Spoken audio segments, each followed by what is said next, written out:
Hello! Today, World Socionic Society interviews Hope Ellis. Hey Hope, how are you doing today? Good, how are you, Jack? I'm doing well. I just walked back from lectures, so I'm a bit tired, I Oh, guess. Other yes, than that, a I bit know that scruffy is. as well.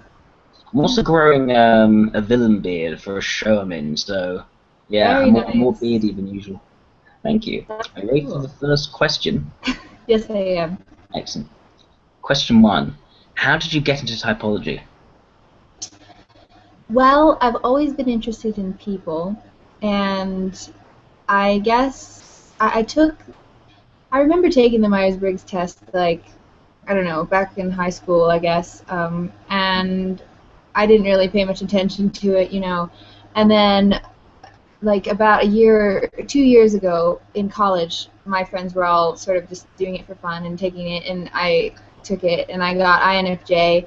I was like, oh, that's kind of cool. And then I started looking into it, and then I was like looking into all of my friends, and I was like, wow, this really like explains everything. And I felt like I had this like inside picture into like the minds of like my parents, and like all these things started happening. But then what I really was fascinated by was relationships between people, and like because like that's one of the most important things to me is like my relationship with people, especially like my family. Like that really like upsets me when it's not right. And so for me to have some like a concrete way to like explain that and figure that out was just like a light bulb to me. So that's kind of where I got into socionics, because socionics is really about relationships. I see. So in other words, your main approach is around relationships and getting to know people around you, and you Mm-hmm. kind of like a structure that explains those relationships that you focus on naturally. Yes, I do. I think I Okay, create those structures in my mind, myself, but to have it laid out is very, like, just lovely. I love that. excellent. And what interested you about psychology in general, if you were interested in psychology in general? um,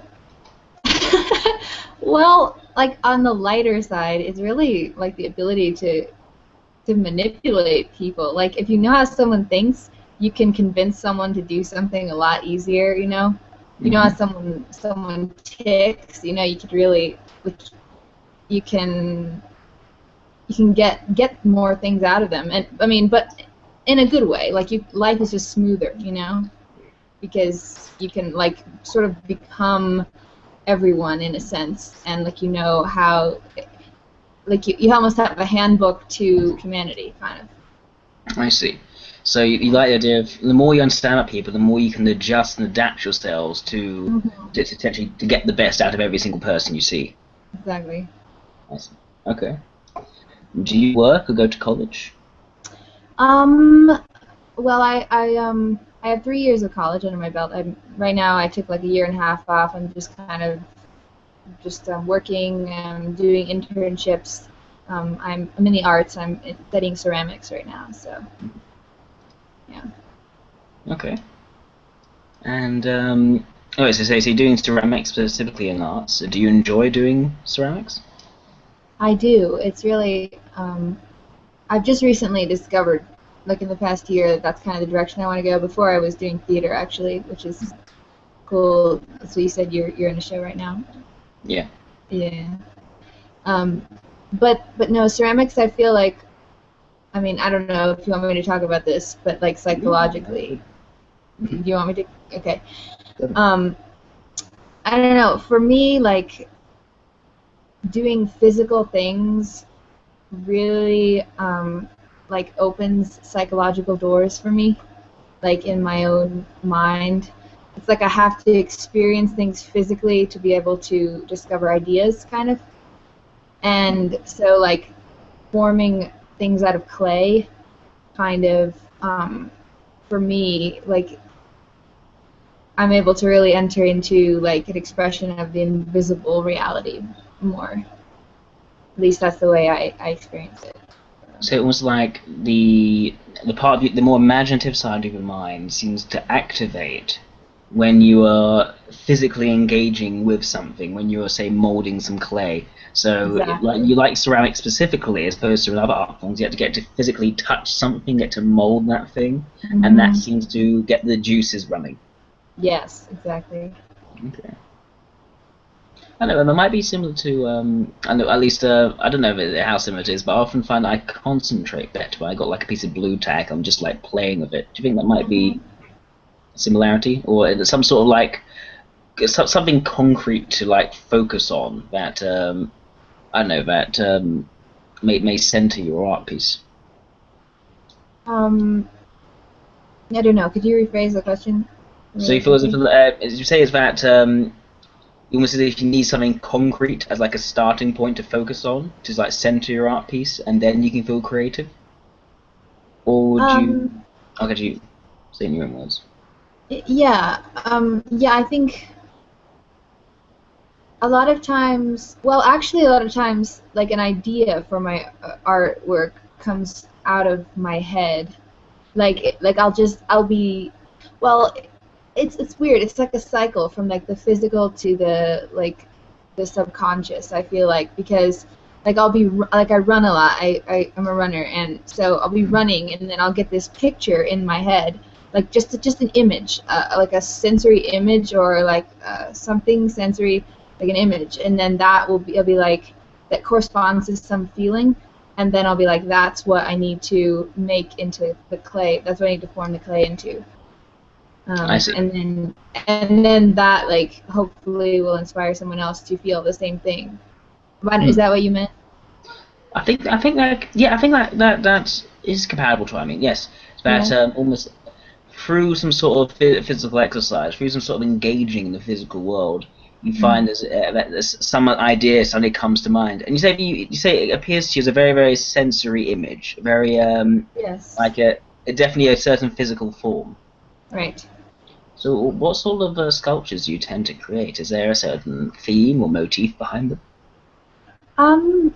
Well, it seems like through my life, like the themes change Mhm. depending on where I am. But right now, I'm really fascinated by spheres, and I'm really trying to create like just these carved spherical shapes, kind of Mhm. like with I don't know.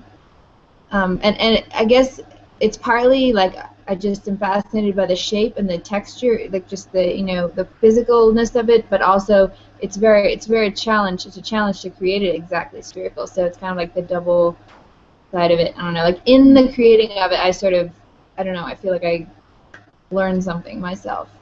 Hmm. So you like space because it's challenging to create, or what would you say again that drew you to the idea of the sphere?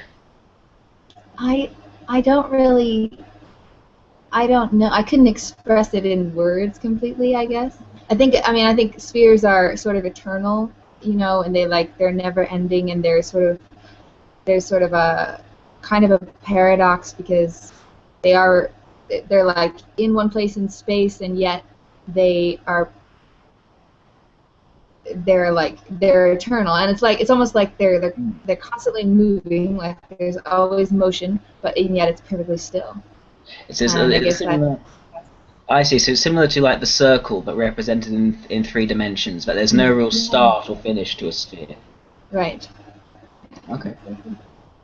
Um. Right. Well, is there anything that you'd like to do instead of ceramics? Um, well, I'm very adventurous. Like, I mean, there's a lot of things, and it's like I said, like I don't know. Well, I'm kind of a risk taker. So, like, there's a lot of things on my bucket list that I would like to do. Hmm. Like, I recently just started skiing and snowmobiling because I live in the mountains.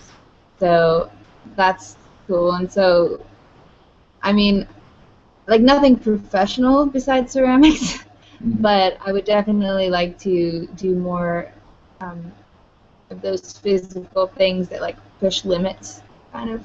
Hmm. I see. So it's always you. It's again similar to the idea of a running almost. That there's a sort of like you seem to like the idea of becoming more enlivened by some sort of intense physical activity. Yes, that's very good. Okay. Um, what do you do that you feel is an important part of who you are? Um, that's a hard question. Um,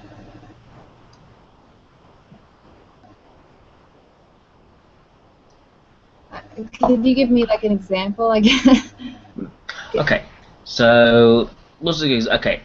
A good example, say for me, would be. I haven't actually answered the question myself. Let me think. Um, okay, so for instance,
Can you hear me? Because it's not working.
Hello again. Sorry about that. Oh, no problem. Your computer says your computer's encountered a problem and needs to shut down. Oh, really? Yeah, sometimes they do Yeah. that. Yeah, I was confronted with the turquoise screen of doom. So, okay, but I'm back. All Sorry right, about that. cool. What were we talking about? Yes. Something that I say is important part of who I am is that something comes to mind is in a lecture. Is when the teacher or the lecturer is giving is explaining something in a rather in a series of different facts or details, and Yeah. then I kind of put my hand up. They then answer my hand, and I kind of smush it all together into some sort of gestalt, which I then chuck back at them, and then they don't quite know what to do with it. Yes. So yeah, I think that's something I feel It is sort of important. validates you. Like, Yeah, I think but not only is it a mixture of me trying to cleverly string ideas together in a way that becomes some sort of big picture idea in my head, but mm, also I like the idea of looking clever in front of other people. So right. yeah, so I think that's an important part of who I am. I think that's like a nutshell little snapshot of me. But how would you answer that question? Um, well, I guess I kind of see what you mean. Yeah, I guess.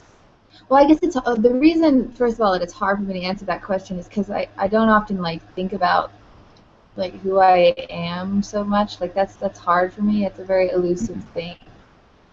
But I guess like something that like makes me feel like I'm like sort of centering in like a comfortable like space for myself, I guess. Like something that is um when people like when other people um like like sort of I don't know, it's like really weird. Like when people like push me around or like I don't know, like make me like I don't know, like force me to do things that I wouldn't necessarily be comfortable with doing. Mhm. I guess. Does that make sense? Like, So when people are forcing you to do something you're comfortable doing, you kind of withdraw to a more comfortable space. no, no. I'm saying I like that. Like, I feel like I Oh, need that. Like somebody to draw me out, kind of in a sense. I see. Like you're Um, like stuck in some sort of like headspace, which is kind of removed from reality, and need someone to kind of push you, to shake you by the shoulders to actually get you to do things in the real world. yeah, sometimes. Yeah. Well, I guess uh, like I guess a good example is like if like I was telling you, like I really like doing physical things, and I really like I'm just like I feel like I'm very like impractical when it comes to the real world a lot of times. Hmm.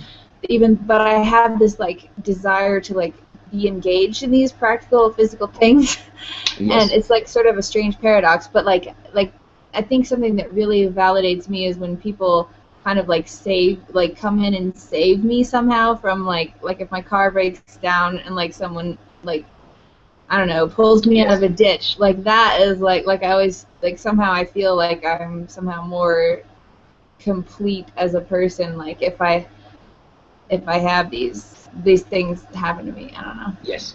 You see some sort of disaster which allows people to then swoop in and then connect Yes, you with reality, being as it were. victim of a disaster. Like that is as weird as that sounds. Like that is Yes. something that just sort of thrills me. I don't Drama. know. Yeah. Some sort of drama that to bring reality to you in a rather almost a shocking way, as it were. Yes. Okay, Yeah. Am this I is insane? Probably. gotcha. Okay, Yeah. I'm going to have already I can foresee I'm going to have a very interesting conversation with Rowan about this video because I think we're going to Oh disagree no. already. Okay, okay. So right. Oh yes. Okay. So, what are your hobbies and interests outside of ceramics and engaging in physical activities? Um. Well, psychology, obviously. Oh, yes. Um. Yeah, I'm very like interested in like as far as psychology, like dreams and the subconscious, and how that causes people to behave and make decisions and things like that. Mm. Um, then let's see. Yeah, I mean, as far as like as hobbies, I guess. I mean, I really do enjoy skiing, running. Mm. Um, I I really I like to ride. I ride horses. I trained horses for a while. I love the outdoors. I'm very very outdoorsy. Grew up on a farm, Hmm. so I have that background. What state do you live in, by the way? Right now, I live in the state of Colorado. I Colorado. just moved. Ah, Just I moved. don't think we have any Yeah. Colorado people on the group, so that would be interesting. Oh, that's too bad. I'm trying to organise meetups, people from different states. We haven't really got any people right smack bang in the. Yeah, we need a mountain meetup. Okay. Um. uh, okay. Here's another one that you may have difficulty answering. We shall see.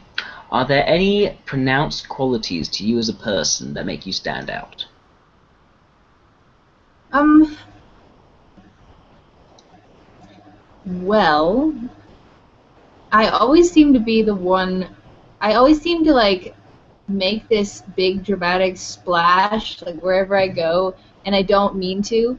Yes. Like something happens, like I just do something by accident, and everyone's like, "Oh, Hope was like there she is again," whatever. Yeah. Like when I was at school, like I went hiking on this trail like off the grounds Mm. behind the fence and trying to find this cave. I was by myself. It was like dark in the middle of the night, and I fell off the cliff and like I broke my face and had to go to the hospital, knock out a bunch of teeth and whatever. And like that was like the dumbest thing ever, but it was like, of course it would be me. Things Okay. like that happen. Yeah. So So even I if you think I don't, do. Go ahead. so like even if you don't consciously want to, the dramaturgy kind of follows you around. Yeah. Yeah. It's not a conscious choice. If I had my own choice, I would be in the corner kind of observing everyone. Mm, I see. Yeah. Right. Although I do like doing things differently than other people. Like I don't like anyone to tell me what to do, if that makes sense. Like Oh, I so like you to don't like let them tell you what to do. no.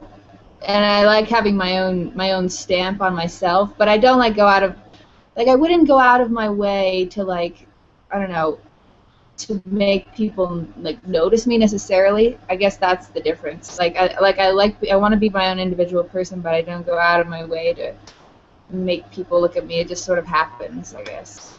Yes, I see. Yeah, it's sort of like you're not. For you, it doesn't seem to be the main point.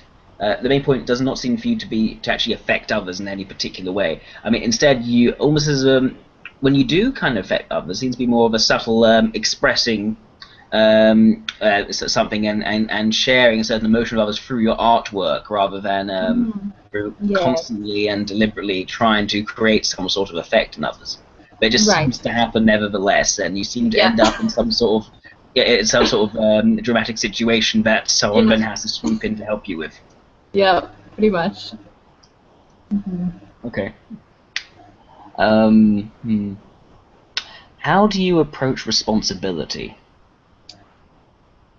I mean, I take responsibility pretty seriously, but I don't. I'm sort of slow to commit to something because when I do commit to something, I know that.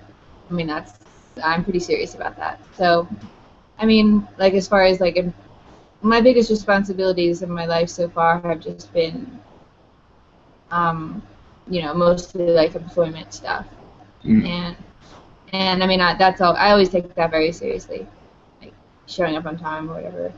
But Yes. I guess so because I take it so seriously, I don't like to have a lot of responsibilities because I know that's going to tie me down, and I don't like being tied down. Yes. Yeah. You like So you need a certain amount of freedom. You need to be able to actually go off and do your own thing. Right. But when you do actually commit to something, that is a certain commitment that you have to then dedicate yourself to. Yes. I see. Okay. And what do you tend to expect from others? Or tend to expect Well, from others? That's my thing. yeah, that's a good question. Like, you mean relationally? Yeah, it can be relationally. It can be, or just people in general. Yeah, because I've been thinking about this recently, and I tend to expect a certain degree of openness from people. Mhm. Like, I guess just like, yeah, openness in conversation and just like, and I guess one of the biggest things that like surprises me and continues to surprise me, but it shouldn't because I run into it all the time, is when people like put up a wall like Mhm. between themselves and me.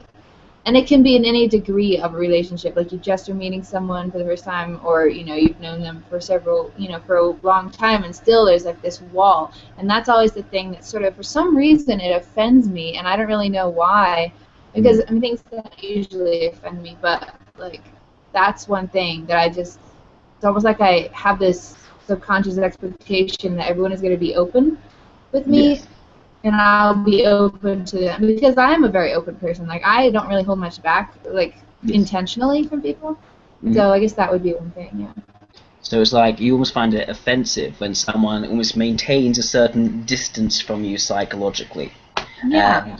and you say no, I don't think that's right. I think that certain distance should be broken down. I think that in the same way that I'm very open with people, they should be open with me. Yeah. Mhm. Okay. How are we? Yes. Describe your relations with family and friends. Do you have many friends? Um. Well, I would say I know a lot of people, but I wouldn't say I have a lot of friends. Hmm. Like compared to, I guess, people that I know that have a lot of friends. But I mean, the friends that I do have are very. Um, I mean, I have a couple that I'm very close to, Hmm. and then I have people that I know. Usually, like when I meet people, like as soon as I meet people, like I add them to my list, and like I don't like it's kind of like I have like this like group, and like I'll meet somebody and then I'll add them to that group, Yeah. and then like I don't really lose touch with them. Usually, I don't lose touch with somebody once they've been added, but it's kind of like it's almost like I'm always scanning, and I'm like, are they worth adding to the group or not? And it's like if they're Mm. not, I don't really bother about it. Yes. So It's like you can see where that sort of relation is going to go, and yeah, you can actually, and yeah, if you see there is a certain amount of potential for that relation, you can then put them in your pile, your like circle yeah, of the keep pile, as it were. Yes. right. Okay. Yes. And how are things with family? You don't have to answer if you don't want to. I don't have to. No. Oh no, I don't mind. Yeah, I mean, it's sort of interesting. I mean, I haven't really lived at home with my family for like the past 4 years now, and my Mm. relationship with my family is better, I think, because of that, like than it has been, growing up. Because well, I mean, as far as like socionics, I don't know how much you want to get into that, but I mean, actually, psychology has helped me a lot with my relationship with my family. Mm. But like my mom is I'm pretty sure is my counter dual, counter, what is the Conflictor? ISTJ? Not conflictor. The other one, like the Counter opposite duel. of the opposite. Oh, the opposite of you? Yes, Or the exact exactly. opposite of you? Yeah, Oh, that would be conflictor. yeah, I think so. Yeah. Anyway, there was a lot of conflict growing up, so yeah. Also, all I'll say is like, but I get, for me, like I don't really understand where that conflict was coming from. So now that I understand it a lot better, I'm able to, like I said, like I told you before, I'm able to, Mm. repair some of those things. What was like a specific thing that you say was a source of conflict for you? Something that was particularly irritating coming from your mother? Um, well, I guess I always felt like I was, well, I felt like I was always being criticized Hmm. by her, Yes. um, for everything, and like sort of like shaped and put into a box that I didn't really fit into, and like made to obey all these rules that I didn't, that I, I assumed were right because she was my mother or whatever, Hmm. but I didn't really, like, now I see that they aren't necessarily right, and there's not necessarily a very strict right or wrong to a lot of things, that she believed there was, and so, but I think that was just because she, her TE and FI just really, both those things, like I think I just, it was sort of like, it was like one or the other of us had to be, like, one of our approaches to life had to be the one that went, and it was obviously going to be her because she was the one in authority. So it was Nice. just it was sort of smothering and like suffocating for me, I think, and it was really damaging psychologically, actually. Okay. So there's sort of a sort of smothering and suffocating nature where the person was almost overpowering, but not in the way that energized you, more but a way that you felt like you were being controlled. Yes. Yeah. Okay. Um, where are we? Oh yes. So why? Oh no, you answered why these people are your friends. You said because of the potential that they may bring. You get a sense that they may be worth being kept. Do you say that you belong to a group yourself? No. I've never really belonged to a group. I mean, I guess. Well, I guess so. But like, there's been a lot of groups, and I always feel like I'm the one who kind of moves on, and then like I'll come back. Like, for example, like my group of friends at school. Like, there was like a bunch of us for a while, and like I go back and I visit them, and it's like it's kind of like I never left. It's like they're there again. They're my people, whatever. And then, but then I'll go back to my new life, wherever that happens to be at the moment, and like I'll have another circle. And so I don't really know if I belong to anywhere or not. Like, Yes.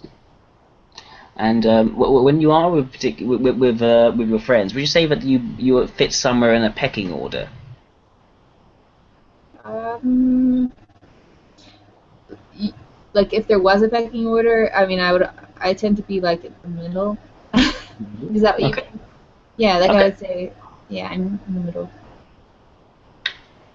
What causes you to tend to occupy the middle?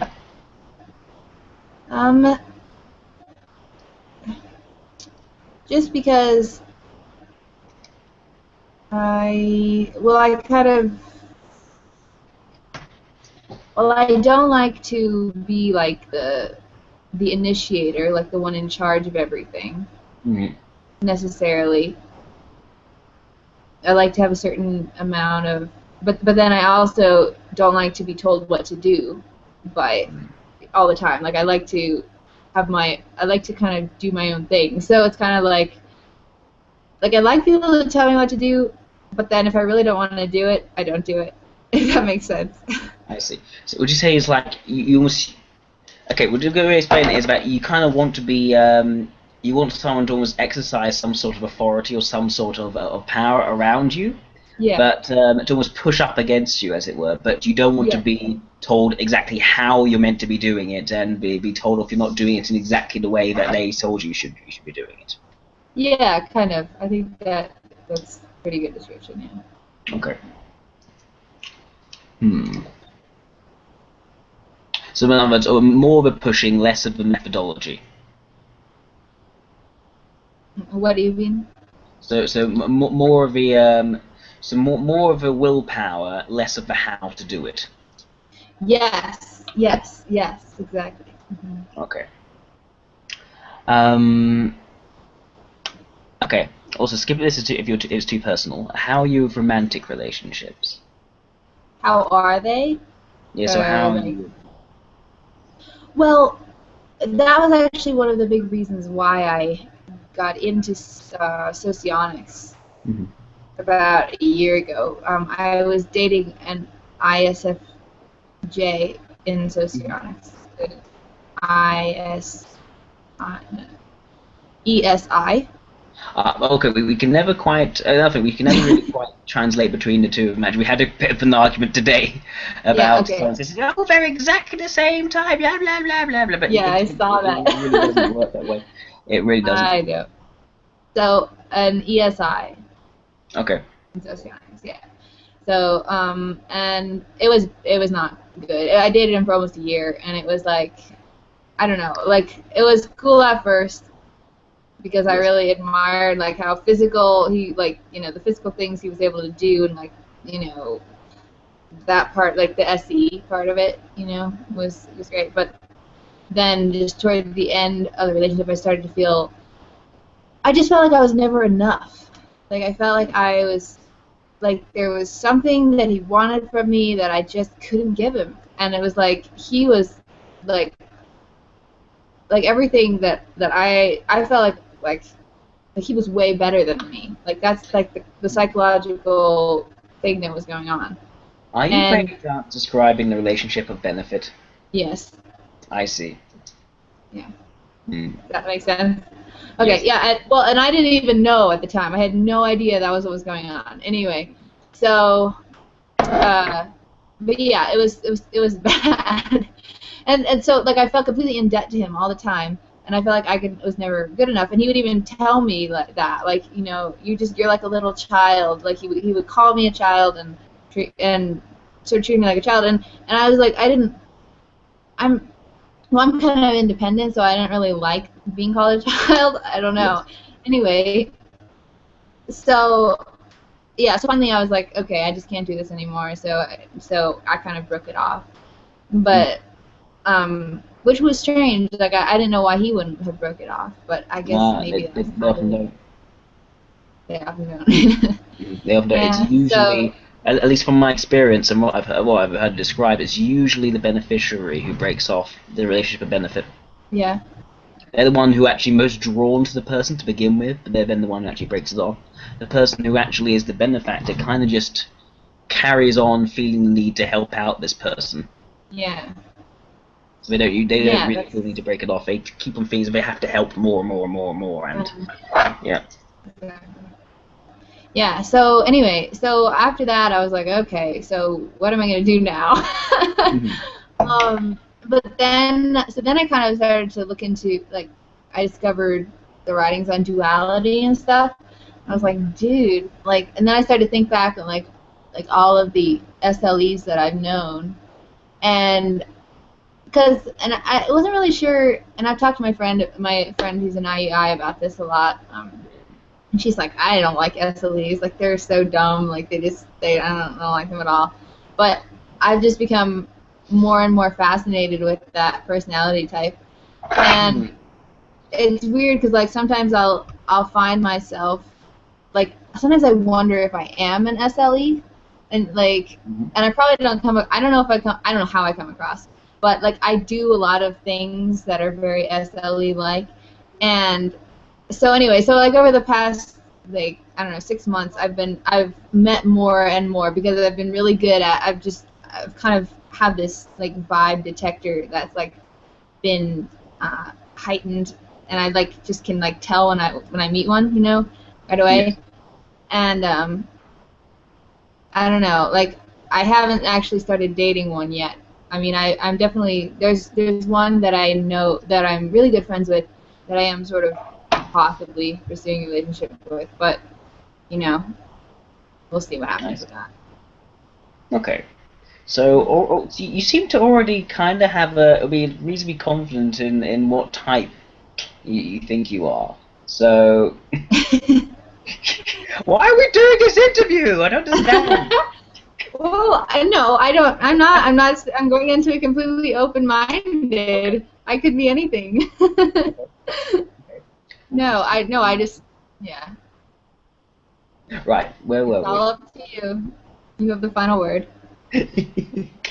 No, no, no. I never have a final word, but I never have a final word. Like, Okay. and if I do type an IEI, if I do actually type someone's I certainly do not have a final word because they'll almost certainly doubt IEI, then come back to me and they have to go over this and that.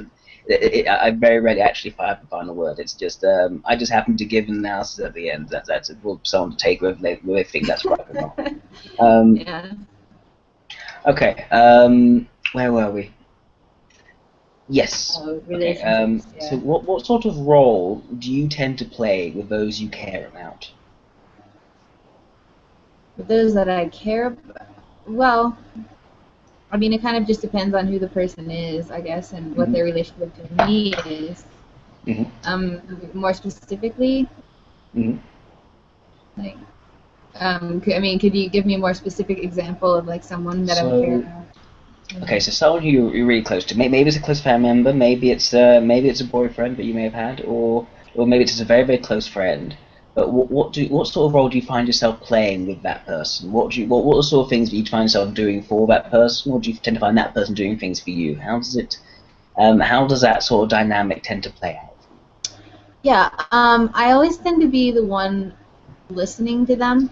I feel like I like to draw people out and like get them to talk, especially in the beginning of a relationship with someone.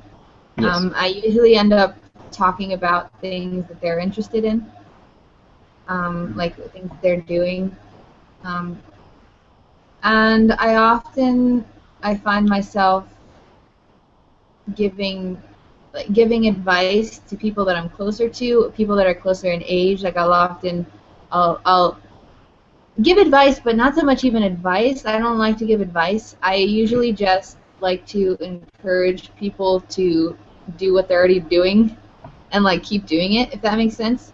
Like something like I'll Yeah. see that somebody be like, oh, hope I did this. I want to do some. I want to run a marathon or whatever, and I'll be like, go for it, like that, and I'll tell them all the reasons why they can actually do it, and why they should do it, and then hopefully they'll go do it. So Um, it becomes a sort of confidant and enabler. yeah, in a sense, yeah. But then also there's the flip side to that, where like things that I actually try and do and like we covered this a little bit, but like I tend to be in relationships. People have to rescue me from shit, kind of. Like I tend to be. I don't know. Like a lot of times I feel like all people do is like help me out of problems, you Hmm. know. So it's kind of, but they're not the same sort of problems. Like my problems are usually having dealing with practical issues, having problems dealing with practical things in life.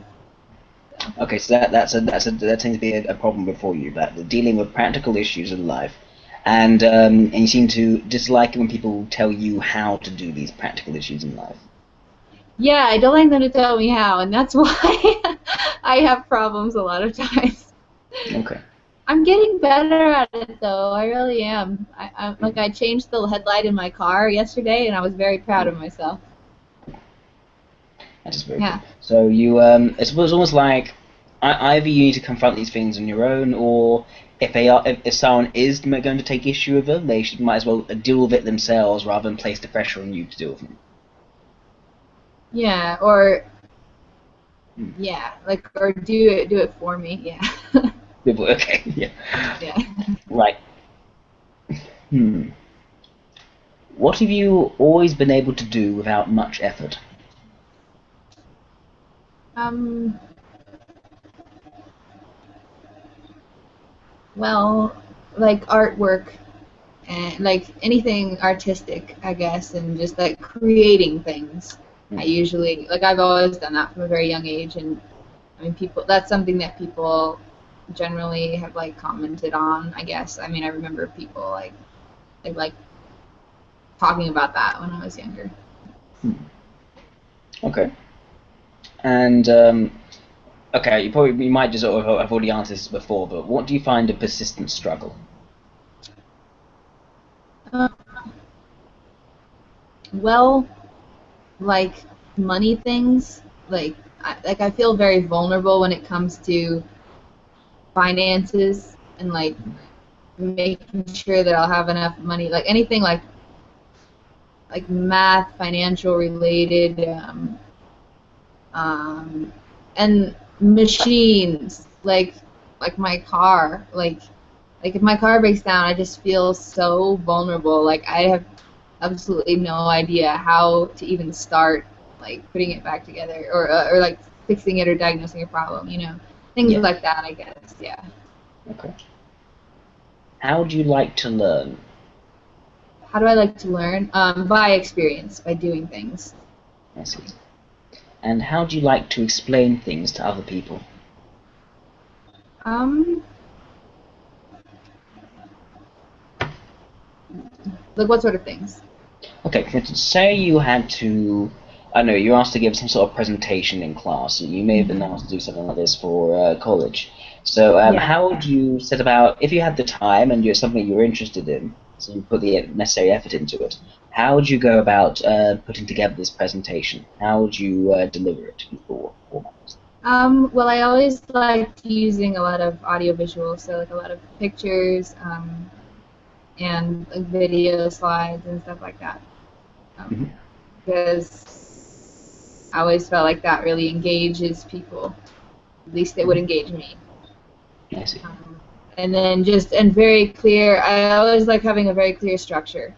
So like, you know, just like not a lot of information, but just like, I mean, I like to synthesize. Yeah, what I love doing is taking information, kind of like what you said at the beginning, like taking information and synthesizing it into like 3 points or something like that. Mhm. I see. So definitely, you definitely try and at least practice the idea of very clear, very delineated structure when you're trying to put across some sort of point to someone. Yeah. Okay. How do you approach conflict? I don't like conflict very much. Mm-hmm. Conflict. Well, if there's conflict between two other people, like not me, like if there's conflict in the room, I'll just sort of, I'll probably just like try to laugh or like say something funny to kind of lighten up the atmosphere a little bit because I don't really feel comfortable in that situation. Yeah. It's not where I like to swim. If somebody's directly attacking myself, or not attacking me, like I even say attacking because it feels like that. If someone is directly like conflicting with me, I'll probably try to address the issue, like get to the root of why they're saying what they're saying, because I really do care about but I care about more about them than about the issue, if that makes sense. Like Yeah. I like harmony between people is one of my biggest like goals, I guess. Smoothing Between things myself. over, mediating. Yeah, I guess I so. see. But I don't go out of my way to do that either. It's kind of like if it's not my problem, it's not my problem. Mm-hmm. I see, but it's only when you like where it becomes your problem, where you actually have to do is to say to survive a certain situation or to navigate a social sphere, then you need to actually mediate and get it. But you don't put yourself in a position where you are the mediator. You don't necessarily stick yourself right in the center of it. No. Okay. What have people done to confuse, hurt, annoy, or anger? Um. Well. Oh, hmm. Well, I guess being told that I have to be a certain way is very like I get this sense of injustice a lot. Like I'll feel like if people like tell me that I have to be a certain way or like make a certain choice, like that really frustrates me and makes me like I sort of feel wronged in a sense. Mm-hmm. Or also like when I was at school, like something that was a really big struggle for me was just the amount of like requirements that my professors would give me. Mm-hmm. And like I just always I don't know why I don't know if the other students felt this way or not, but I always felt like it was like unjust that I was forced to like complete all of these seemingly like meaningless tasks that really didn't get me any closer to my ultimate goals, my own personal goals, and it was just what they were asking of me. And I guess I always just sort of felt trapped by that. And like all my life, I guess I've kind of, yeah, like when authorities sort of trap me in a situation like that where they're asking things that I find to be unnecessary, that sort of annoys me. Almost as if you have some sort of like purpose or goal, and you feel as if when the day-to-day practicalities are thrust upon you, you feel trapped. That you're the thing you want to do that's of importance in the long term, you can't quite reach towards. Yes, exactly. Okay. Hmm. Yeah. How do you feel towards those who may have wronged you? Well, sometimes I feel like I want to kill them. Um, but usually, usually if I get out of the situation and like, you know, it's been a couple months or like as soon as I'm out of the situation, actually, I really don't feel anything. Like I can go back and meet them, and unfortunately, I have no grudge against them. I sort of wish I could hold grudges, but I don't really. So, It's yeah. like you kind of get caught in the heated passion of a moment, as it were, but your attitude towards them is more flexible than that, and it can actually, and as soon as you're put out of the situation, it becomes a more of a good mood again. Then you can adapt back into a better mood towards that person. Yeah, I think so. Yeah. Okay. What behaviors in people do you simply not understand? Um, well, I think the biggest thing that I don't understand, or well, I can understand it, but I don't like, I can't comprehend it, I guess, is sort of having an internal sense of like, I don't know what it is exactly, but it's whatever that internal thing is that makes you look at somebody else and judge them, like saying, um, I guess it's like this internal standard that some people have within themselves, and Hmm. it where they like have this idea that like they sort of judge everybody else by this standard, and they're not in tune with what's actually going on in those people that they're judging, and that I think that what that is that annoys me the most, and that's what I don't understand.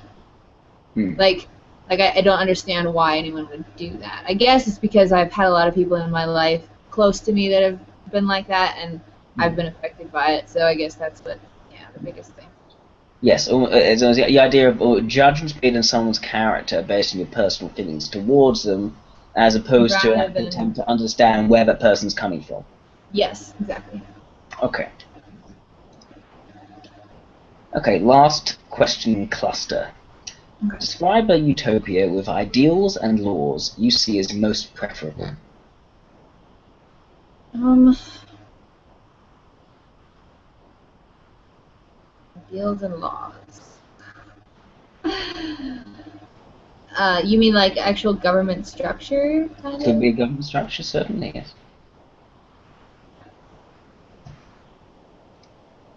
Hmm. I don't know. I don't give much thought to that kind of thing. Okay. You can always try. You can also put in something which is more approachable, more accessible for you. Something which you spend more time thinking about. So maybe a club or a society, or just a situation where things are run the way you feel is ideal. Mm. Well, I definitely think authority is very important. Like I like there to be a distinct authority. Yes. Um, but like I said, I really dislike sort of an internal judgment of people without, attention to what people actually individually are capable of and what they're doing. So I guess a structure that I mean, an ideal structure would be one where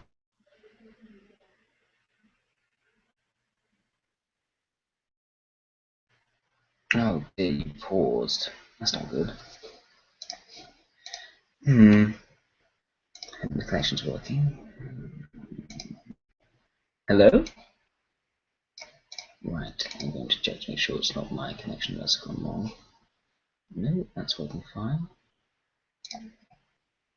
Hmm.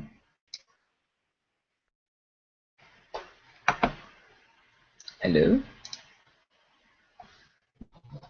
I don't know, because I don't think it's an easy answer. Sorry, like, you paused for. Well, you think you lost connection for a little while.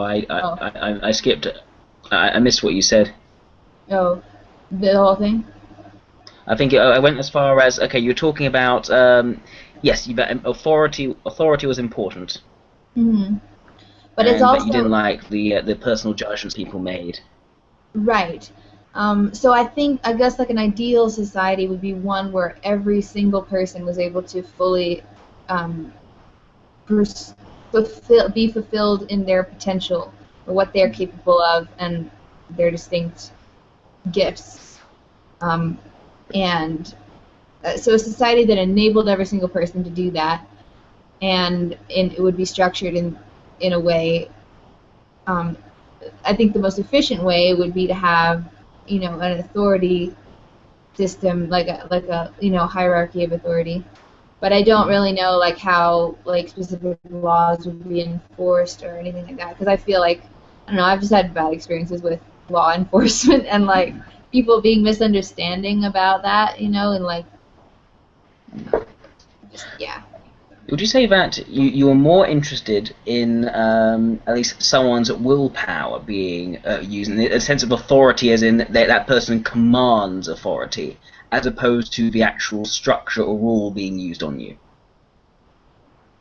Um, yeah, I think so. Because I think like having a leader and a direction is is,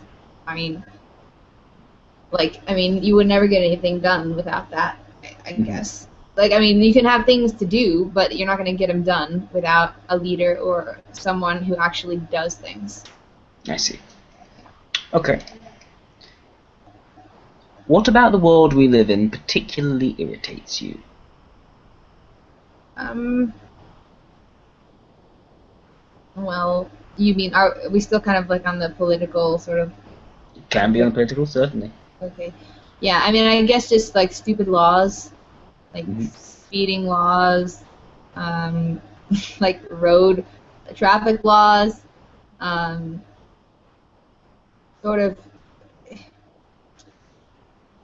just impractical, like legal things, like because I'm not very good with all that, like those practical, like I don't know, like taxes and just things like that. Like just like those sort of are like interruptions to my life. Like I don't know how. I wish I knew how to deal with those better, but Okay. those sort of frustrate me. It also, just like on a more day-to-day level, just the world, like the lack of time frustrates me because there's like so many things that I want to do, but I constantly get frustrated by not having enough time, which is odd, I guess. It's sort of a strange thing. It constantly feels as if there are certain things, agendas you need to do, and you feel a sense of urgency to actually get them done, and also where you don't want to be slowed down Right. in going after I've things. always been like that, yeah. If anything, you want someone to help speed you up. Yeah. Okay. What do you fear happening in the world? Mm, I guess the biggest thing I fear is just like everyone closing off from everybody else Hmm. and becoming more and more isolated. Hmm. Yeah. Okay. Right. So those are all the questions. I must say you didn't exactly give me a hard time. What do you mean? As in, I know. Okay, so that you know, that you have a certain type which you think you are, certainly allowed you to make your type very clear to me. Oh, Okay, well, I wasn't trying to I specific don't know. on purpose. I'm sure you weren't trying to do it on purpose, but it did nevertheless make it a lot easier than it probably would have been. Oh, okay. Which is not bad. It's not a bad thing at all. Okay. And also, I find that it's it's okay. Okay, I would say if everyone's actually watching the interview right now and does want to hear my analysis, I should probably turn the video now. But you probably know what it is anyway. Okay. Yes. What was I saying? Yes, I find that it's one of the situations where even if you were just pretending to be this type or wanted me to believe you were this type, it would be very much of that type to do that anyway. In which case, it's no longer an issue. Okay. Whereas if you would pretend to be some other type, then it would be difficult. It would make it very, very confusing and messy. But because because you think you are the type which tends to want people to think a certain way, it makes sense and it's fine. Now, yes, I do think that IEI, based on your answers, makes the most sense. I think you are, from your values that you described, very, very comfortably in the beta values. Now, I mentioned before that I feel that Rowan might find a way to disagree with me based on the idea that you kind of want someone to help you engage with the real world in a rather shocking manner, which I'd say is a very good example of suggestive extrovert sensation. But I know Yeah. my what I get from Rowan, if you know Rowan, he may say that that's also will not detach, in which case that might suggest you maybe some sort of judicious type. And one thing I found interesting was how you said how you kind of wanted your creativity comes from engaging physically with some sort of physical form or object, which Yeah. for a while made me wonder maybe some sort of introverted sensation leap.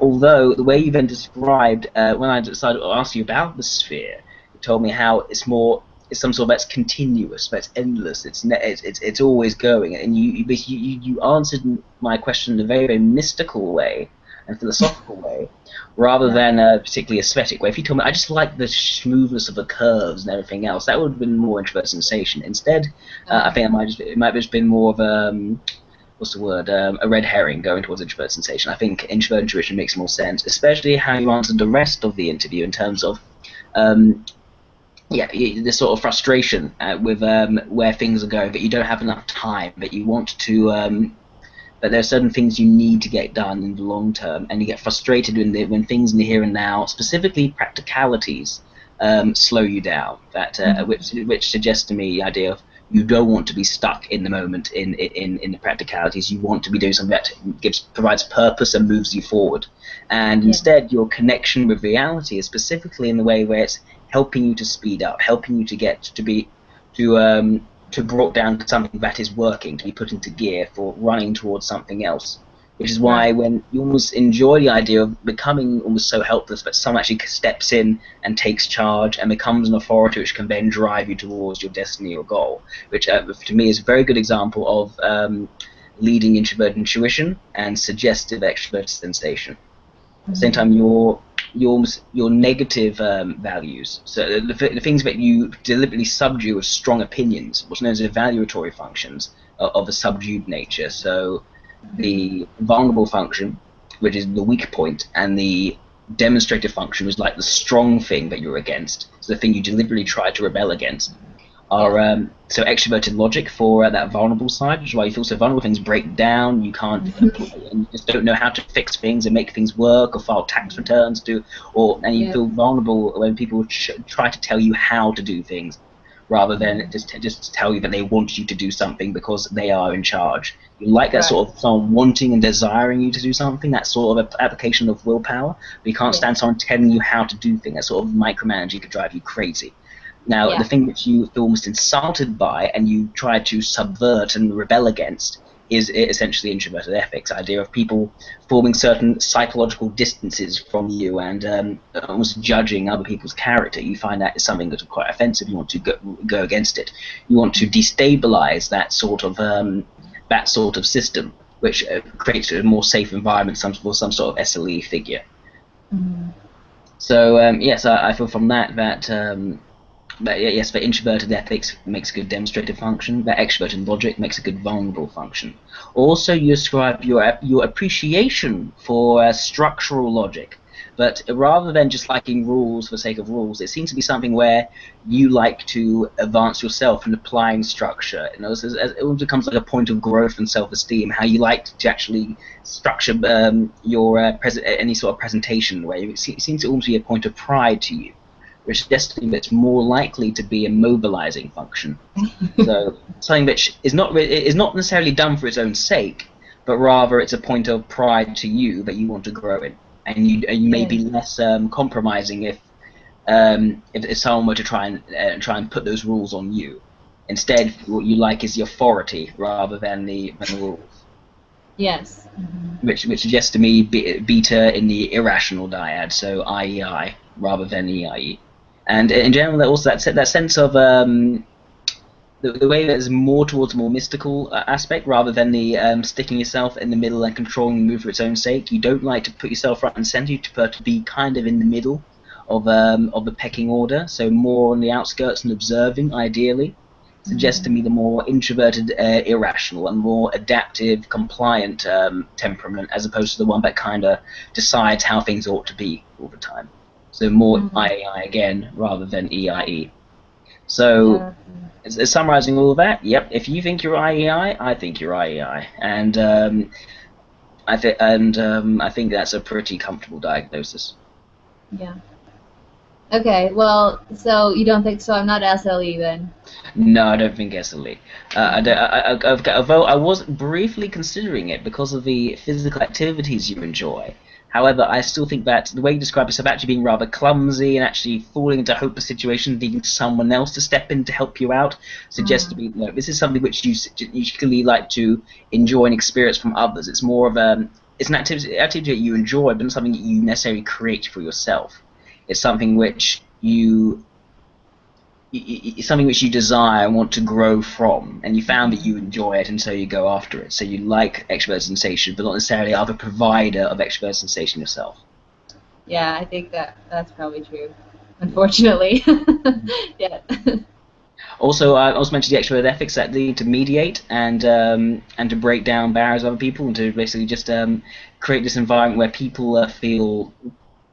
Yeah, understand. Yeah, early on, you say how you wanted to almost change and adapt yourself to be able to actually almost kind of manipulate people, but not in such a bad way as that. Which also suggests that sort of extroverted ethics in the ego form, at the very least, in a maybe Yeah. more adjustive, creative form. The idea is not necessarily done for its own sake. You don't want to just make people feel things, for the sake of feeling things, but rather it's for some sort of long-term goal that you're going after, Right. and also that that you're so focused on the relationships and on the mediation.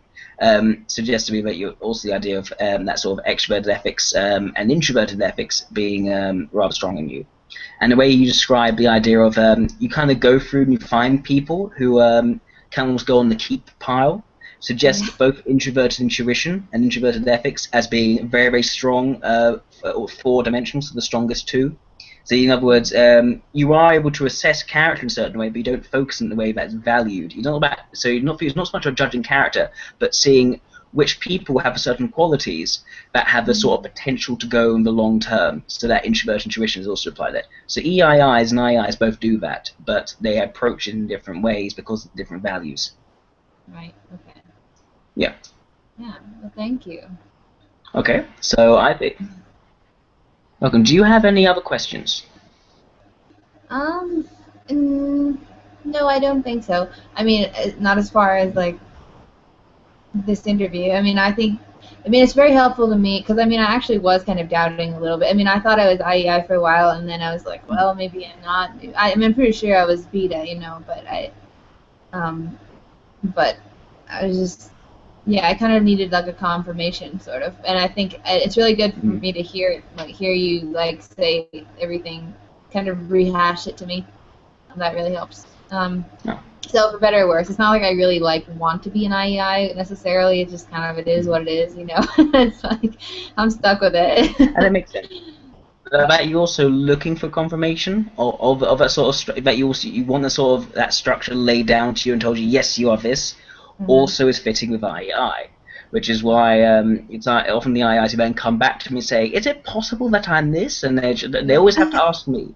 They need to because they need that sort of structure to remind them that that's their identity. 'Cause otherwise, it can often slip between their fingers, which I Right. find is quite common with at least the BT humanitarians. Um, so yeah, I definitely think that's the case. And okay, no one else asks any questions because usually what I do is in public interviews, sometimes they have like a question and answers, and sometimes people write questions, but no Yeah. one's written any questions this time. Okay, Well, fine. they must be all busy right now. All, all questions have been answered clearly. Okay, well, Yeah. thank you very much, Hope. I'm glad that you can Thank benefit from this you. interview. What I'm going to Yeah. do is I'm going to, if you want, I can also submit this to the diagnostic team for them to have a look over if you want. And Sure. That would be. now, of course, I imagine they'll probably agree with me. If Rowan disagrees with me, then we'll have to. It'll be a good point of actually arguing what exactly, how his definition of introverted intuition may be different to mine, and hopefully make some sort of progress in that front. So, in the whole thing, is a good thing. Excellent. Great. So, thank you very much, Hope. Thank you. I'm glad you can come on this evening, and yeah, hopefully speak to you soon. And if you have any further questions, don't hesitate to pop me a message on Facebook. Okay, I will. Yeah, that'd be cool. Yeah. Thanks a lot. Thank you. Have a good evening. You too. Have a great evening.